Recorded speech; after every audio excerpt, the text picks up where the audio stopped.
Our planet is warming, that we know. But what is the source of this disaster?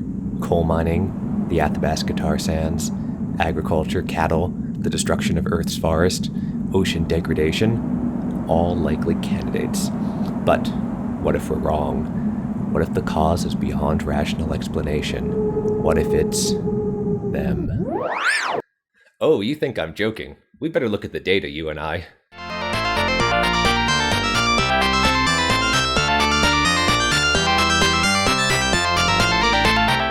In today's video, I want to compare two time series. The first is Global Temperature Anomalies, published by NOAA's National Centers for Environmental Information.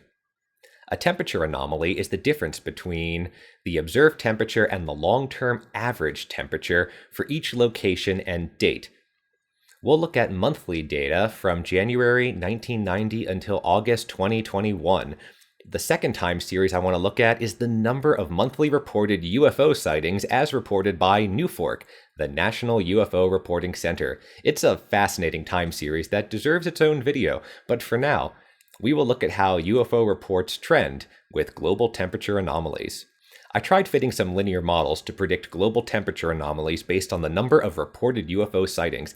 In the end, a square root transform of UFO sightings gave the best linear fit, and a correlation of 0.643. What we have is a significant increasing trend that begins at a temperature offset of 0.18 degrees centigrade and increases by about 0.035 degrees times the square root of the number of UFOs reported. What that means is that roughly, if the number of UFO sightings increases by a factor of 4, then the global temperature offset will increase by a factor of 2. The R-squared value for this regression is 42.4%, meaning that nearly half of the global variation in global temperatures over the last 30 years can be explained by the number of UFO sightings. The only reasonable explanation: extraterrestrial visitors are heating up our planet. Okay, so what went wrong here? The models all make perfect mathematical sense, but the conclusion seems a bit spurious.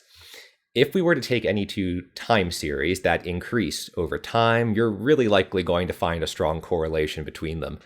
Secondly, both data sets have very strong seasonal components, as both temperatures and apparently UFO sightings fluctuate on a 12-month cycle. It's easy to criticize such an analysis like this by saying, hey, correlation does not imply causation. But that's a pretty lazy critique. What about greenhouse gas being correlated with global temperatures, or smoking being correlated with cancer, or chocolate consumption being correlated with Nobel Prizes, as a 2012 article published in the New England Journal of Medicine highlights, to the joy of chocolate lovers across the world? Rather than resorting to the overused correlation versus causation mantra, we need to think critically about why two sets of data are strongly correlated.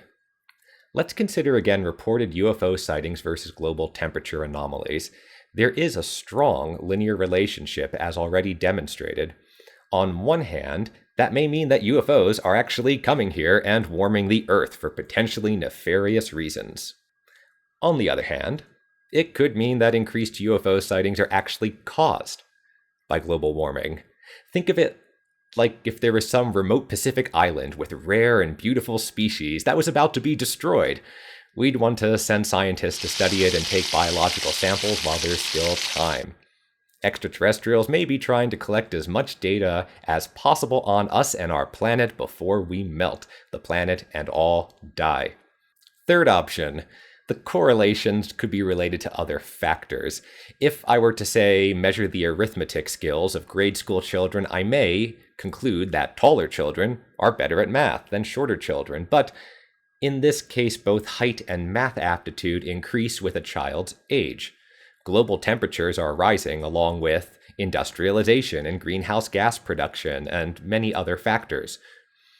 Reported UFO sightings are probably increasing for a number of reasons, such as more ubiquitous access to the internet, mass smartphone production, more aircraft and satellites flying through the sky like those obnoxiously reflective Starlink satellites. Thanks, Bezos. All of these things are tied into greenhouse gas production as well. Thus, strong correlation between reported UFOs and temperature anomalies isn't really that anomalous as it may seem at first.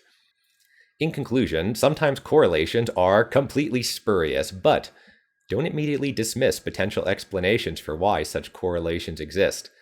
And don't forget to watch the skies and eat the occasional chocolate bar. You too may win a Nobel Prize.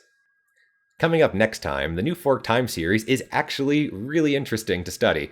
What secrets of the universe lie within? Stay tuned to a future video to find out.